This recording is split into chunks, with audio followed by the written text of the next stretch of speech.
This is the new Kia EV3, and in this video, we'll explore what it is capable of. We are testing the beta version of the new, much faster software, checking your new car office space, discussing the design, testing the assistance systems, and we clarify if it's really worth starting at 36,000 euros.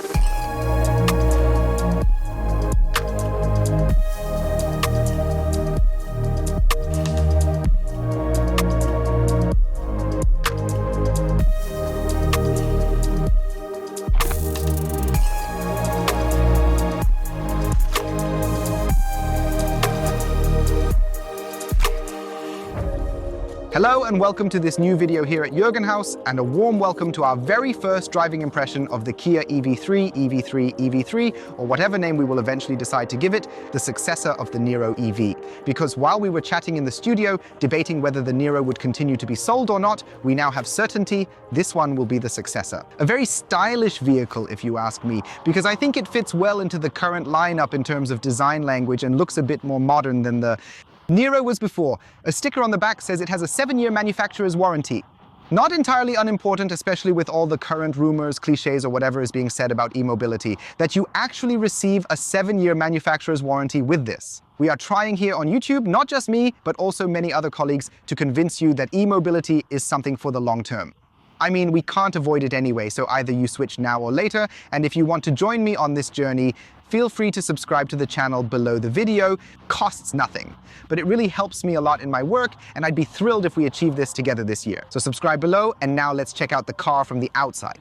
Der EV3 startet in 3 verschiedenen Ausstattungslinien, Air, Earth und der GT-Line, wobei die GT-Line einzig dem großen Akku vorbehalten ist. Die anderen beiden gibt es dann wahlweise mit 58,3 bzw. 81,4 Kilowattstunden, was für eine Reichweite von 436 bis 605 Kilometer reicht, und los geht es bei 35.990 €. Für den großen Akku sind es dann in der Basis 41.390 €. Damit reiht er sich ganz gut bei den Mitbewerbern ein. Der Skoda Elroq mit 52 Kilowattstunden startet ab 33.900 €, also 2.000 € weniger. Ein vergleichbarer Smart #One startet bei 34.990 €, also auch 1.000 € weniger, wobei diese beiden Modelle deutlich weniger Reichweite haben. Hier liegt ihr bei etwa 300 bis 330 Kilometer. Da ist man dann beim Kia mit über 430 schon deutlich besser bedient. Mir persönlich gefällt das Auto von außen recht gut. Mit seinen 4,30 Meter Länge und der 1,56 Meter Höhe ist er dabei echt kompakt, und auch 1,85 Meter Breite stehen dem Fahrzeug, machen es trotzdem gut breit. Wir hatten das jetzt beispielsweise beim Hyundai Inster gesehen, dass Autos auch schnell mal zu schmal wirken können. Das Phänomen haben wir hier nicht, und er wirkt einfach wie ein kleiner EV9. Ich vergucke mich da jedes Mal wieder rein. Das macht Kia aktuell wirklich gut von der Designsprache. Diese geschlossenen Elemente, die coolen Lampen, aber auch dann beispielsweise Felgen, die nicht so wirklich zum Design passen, aber das Gesamtbild abrunden, und auch das Heck gefällt mir persönlich recht gut.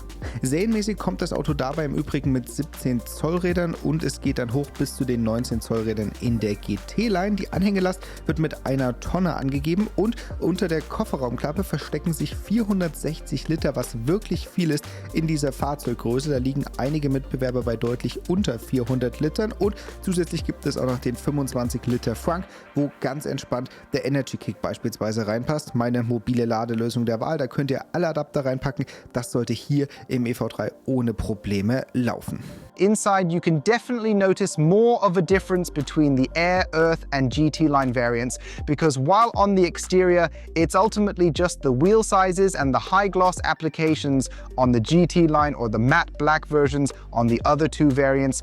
Inside, there's noticeably more. For instance, in the Air version, there is a complete absence of ambient lighting, whereas in the Earth and GT line versions, you can find a beautifully designed ambient lighting strip in the front and along the door. Additionally, some diffuse lighting significantly enhances the interior.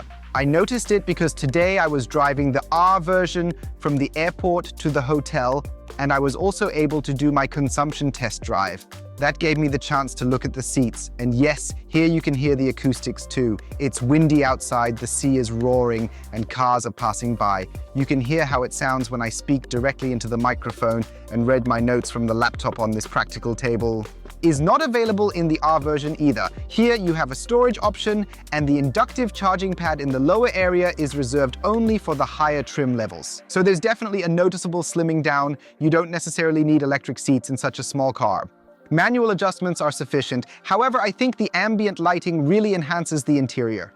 And I'm really wondering if it might not result in excessively high variances when you subsequently remove it as expected in the R version. Otherwise, I really like the interior. The materials are chosen of high quality, for example, the special GT line steering wheel with the drive mode switch at the bottom center and just these 3 spokes instead of 4 in the standard versions. Everything clicks very well too, so regardless of where you touch, and these soft touch elements that you're now familiar with from Kia, they are indeed well made. And I naturally feel comfortable because it really resembles a little EV9, so that's how you should express it at this point. I came in here and thought, okay, it's a bit more compact, but I feel completely right at home, and particularly this enormous display panel in the front, alongside the centrally located climate control unit, is included as a standard feature. That means you get it in all versions, including the Connect services and also the navigation. A subtle nudge to the other competitors out there. For instance, the digital key feature is exclusively available for the higher trim levels, allowing you to unlock the car conveniently with your smartphone. Close and drive. However, I find it very nice that this is also included in the base model. And it felt really good earlier. The seats were comfortable, nicely made, and that's what sets these versions apart, because it can't always be just the top variant that feels good. No, the base must be solid too. Let's quickly check the second row of seats here. Unfortunately, doesn't get the ISOFIX on the outer seats on the passenger seat. I always find that very unfortunate, especially in more compact vehicles. The recline angle can't be adjusted, even though it might look that way because the parcel shelf is set slightly further back. Don't ask me why exactly that gap was left there. However, the material quality at the back is also quite reasonable, and it nicely rounds off the overall picture. I would say that's it for the interior. I'll close my laptop and we'll take a spin. Of course, we begin our journey here on the truly beautiful coastal road, just right next to the expansive sea. To the left, the mountains gradually rise upwards or are more like a bit gently hilly. However, it's such an amazing setting to drive around here, and having 20 degrees in autumn is of course really quite pleasant. As the speed warning is coming up here now, you can just press and hold down the mute button on the right side. Then it works out just like with our EV9. There are so many parallels here in the vehicle. It's really pleasant for me, for instance, to test the car here now. I truly find it impressive to mention that this entire display panel was successfully integrated into the EV3 model. Even though it was only introduced in the EV9 and not even the EV6 facelift gets it now, I find it very intriguing that the smallest variant here actually has this advantage. Switch the drive mode to sport, accelerate from 50, and those 204 horsepower really throw you back into the seat. I honestly wouldn't have expected that. Yes, it's a front engine, and I noticed that somewhat today on some winding roads. It quickly reaches its limits, and if you're familiar with that sort of thing from other vehicles, or perhaps like the E-Niro from earlier times as well, there were always some issues, especially in wet conditions, and I'm really curious to see how that will actually be for us in Germany when we're driving around, and I hope that this has indeed been improved, because that was the case with both the new Kona as well as the updated version of the facelifted Niro EV. If you have any ideas or suggestions, feel free to leave them in the comments. I always view this a bit critically. Yes, there are some who like the front engine, and of course then you also have the advantage of the significantly larger trunk at the back, but when you just has to make clear compromises in the overall driving experience, it simply isn't always the most pleasant in day-to-day life situations. We'll talk about the consumption at the very end, as I was on the highway for quite a stretch. It's mountainous here. Speeds of 120 and also 100 are allowed. We'll discuss that soon. The cool thing about it is that, just like we did earlier, we can provide you with a comprehensive overview of both the base model and the GT line here. The suspension system stays consistent and is comfortably tuned for me, yet that's not the current situation right now. The spongiest suspension. I was here last year driving the BVD CLU, the spongiest car I've ever tested. It's truly a pleasure to drive on these roads with a suspension that's expertly tuned and balanced. As it's a compact SUV, the vehicle is constructed with a higher and more elevated build than usual cars. And for that reason, it drives in a very, very comfortably smooth manner. And also those speed bumps, or especially all these numerous speed bumps that you encounter here in Portugal, just like you do in both Italy and Spain, the car handles well and makes for a very relaxed drive in everyday life. A few other key facts: we have the iPedal here, meaning the one-pedal driving function from Kia is also included. Currently, it isn't working for me yet. The battery is too full. At over 93% right now, I can't activate it yet, but I can set the recuperation here through the 3 different modes or choose automatic recuperation, and the iPedal also comes to a complete stop Currently, I find myself needing to apply the brakes at this point. Before we get into discussing the software in depth later on, I'd just like to point out that this driver information display could truly benefit from an update as well. Although it's nice, large, and high resolution, I feel the display options remain somewhat limited. Expanding them would truly enhance the overall user experience by offering a more detailed and informative array of visual content. You could certainly integrate a large navigation map there or offer more flexible options for modularity. Because if you already have the space here behind the steering wheel, why not use it? I'm at the driving event for the EV3 together with Tarek from Electro Boys, and before we talk about our joint podcast, because it's a must when we attend a driving event together, just a quick note about the toll station. I think it's super cool that in Portugal you can just drive through if you have one of those toll boxes in the car. That means you just drive through this lane without a barrier. In other countries, it beeps briefly and then the barrier opens. Here, you are allowed to drive through at 60 kilometers per hour, and that doesn't completely disrupt the traffic flow. It's important to note that there are often toll stations, which is why highway consumption is later, to be taken with a bit of caution because you don't maintain a constant speed.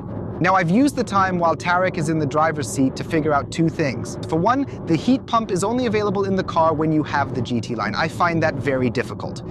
That's quite a mystery as far as I'm concerned, actually. It could definitely be an option available for the other models too.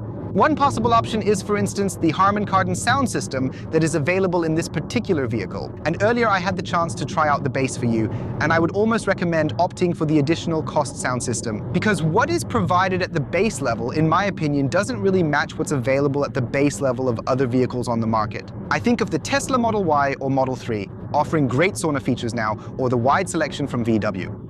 This seemed too frayed in the high tones for me. The basses simply weren't really there. That was overall very washed out. It's a shame, kind of missed the opportunity there. All right, since we're talking about audio, Tarek, what's the name of our podcast? The Road Warriors, folks. Make sure to subscribe to our podcast on every platform where podcasts really take off and soar. Ads coming up soon. We will also record an episode here in the car. We don't know when yet. The day is gradually coming to a close. Let's see where we can fit it in, because when we're together at driving events, we always aim to make the most of the opportunity to chat about the car and also some general topics. In case you haven't already, please check below the video and subscribe to Kilometer Fresser on YouTube, Spotify, wherever it's available. We'd be thrilled if in the future you not only watch us, but also listen to us. Now, onto the highway and first to driving comfort. I find it really pleasantly quiet in here. We already discussed it in the interior earlier, purely statically, but the drive all around are, of course, still my other house numbers, but I really like it here. With about 120 light winds, you can hardly hear any rolling noise, and I also don't have this, which you often have in the area of the A-pillar, where the wind catches up here. That's not the case here at all. So it's genuinely pleasantly quiet. We'll have to find out how it performs at higher speeds when we test it at a later time back in Germany. Doesn't work here in Portugal. I'm happy when I can drive 120 on a straight road. Now onto the topic of assistance systems, and I was able to test the two different versions. I was earlier on the road with the base version for quite some time. Interestingly, it still had a kind of highway driving assist system. That means I had active lane guidance, and I also had the adaptive cruise control. Can I also adjust my seating position here accordingly? In the GT line model, you also have the additional option, as it were, for executing the semi-autonomous lane change function. Activate your signal to announce the lane change. The vehicle will conduct all necessary checks by itself. I need to keep my hands on the wheel as it's just semi-autonomous. Then it smoothly shifts over and accelerates slightly for me. A tad late. Compared to some systems, it performs better, so you need to weigh those pros and cons. There are some systems that actually maintain and drive at the speed you were just using. Initially, you move into the left lane and then begin to accelerate. Here, you are gently pulled into the left lane with a subtle increase in speed at the start. The actual acceleration process, as silly as it may sound, only happens when I'm really on the left. I hope that this was clear for you. I find it to be a really pleasant system. We use this at home in Kiwi 9 too, and I have to say, this is here. In the EV3, it's exactly the same, at least on the same level. Whether it's technically identical with the sensors and everything else, I can't judge for sure, but I can say that it works just as reliably as it does in the Big Brother version. And this just reinforces the statement that with such a small, compact car, now even in the purely electric sector, you can cover longer distances and it doesn't necessarily have to be a second car. But also that you can take it on long distances too. And I just don't like when a car is introduced and someone says, yeah, but it's only a second car. No. When a car in the compact range comes with this size despite 36,000 euros, then it should also have all the functions, because for many people, this is the only car. Done with the driving impression, just the software and then the charging topic left. Plus, a quick wrap-up, but first, the consumption. On the highway, my average was 18.3 kilowatt hours, driving long stretches at 120 and 100. What was allowed was okay for me. Kia just mentioned that they even had testers who were more economical. But I also drove a lot into the mountains here, so not just flat routes, and of course I balanced out the topography. Overall, we were at just under 20 kilowatt hours. However, throughout the course of the test day, we accelerated more frequently and drove purely for enjoyment to discover what the suspension can do. I'll walk around once more so you can see the rear lights at dusk and Tarek, who's probably already editing the video on his phone. The car looks really cool and the fuel consumption is okay for me. Tarek drove more economically earlier. What was the consumption? Around 13 kilowatt hours. Consumption of 13.7 kilowatt hours. And that's quite all right. As I mentioned, more highway driving increases it a bit. For an initial first impression, it's perfectly fine for me. Regarding the software aspect, we have the occasion to test out a beta version, which is expected to become available in vehicles very soon. And it operates very well and smoothly here. So if it actually gets implemented into the cars in this way, then I'm genuinely impressed. The entire package comes with AI-based voice assistance and even integrates ChatGPT functionality. He's now requesting the online route guidance at this point. I always make sure to show you this in real time so you have a clear idea of how long it actually takes. Other brands would have done it by now. It's still taking more time here. Let's wait and see how it turns out in the actual released version when it's no longer simply the beta phase. And then the charging stations will be updated automatically. That is already quite impressive. And if we take a look here, we receive a thorough and complete route plan that includes strategically smart charging stops. Not like the system we have in our Kia, where I am sometimes required to charge the battery all the way up to 100%. Otherwise, I constantly have to restrict it to 80% within the settings manually. And he goes up to just under 400 kilometers ahead here. You can see it here on the right side, and everything that follows afterward would then be done over the route. That's fine with me, because on such a long journey, I really don't need to know how often I still have to charge here. We'll have to wait and see how that turns out in the series. Additionally, what was also introduced here are entertainment features that come with a monthly fee. That being said, it should be noted that there is now, for instance, native access to YouTube available directly on the car.